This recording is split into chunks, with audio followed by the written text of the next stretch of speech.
दिशा सल्यान प्रकरणाशी माझा संबंध नाही असं आदित्य ठाकरे यांनी स्पष्ट केलंय। एसआयटीने जाहीर केलेल्या अहवालावर आदित्य ठाकरेंनी हे स्पष्टीकरण दिले, तर मंत्री नितेश राणेंनी आदित्य ठाकरेंची मिमिक्री करत टीका केली आहे। दिशा सालियन प्रकरणात थोडं स्पष्टीकरण हवं आहे। खरं तर एसआयटीने तो अहवाल जाहीर केलेला आहे। मी त्यावेळी पण सांगितलं होतं की ज्या विषयाशी संबंध नाही त्याच्यावर मी बोलत नाही, आणि अजूनही मी तुम्हाला सांगतो, आज देखील माझी भूमिका हीच आहे की ज्या विषयाची माहिती नाही आणि संबंधच नाही त्याच्यावर कशाला बोलू।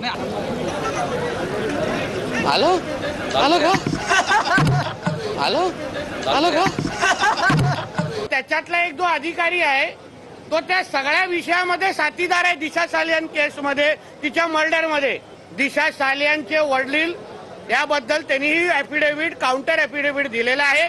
त्या सगळ्या बाबतीमध्ये 16 तारखेला काय होतं हे पाहू, म्हणून जसं मी बोललो पिक्चर अभी बाकी है। आता त्याबद्दल उत्तर देण्यापेक्षा आगे आगे देखो ना होता है क्या, बघू ना कोर्टामध्ये काय होतंय।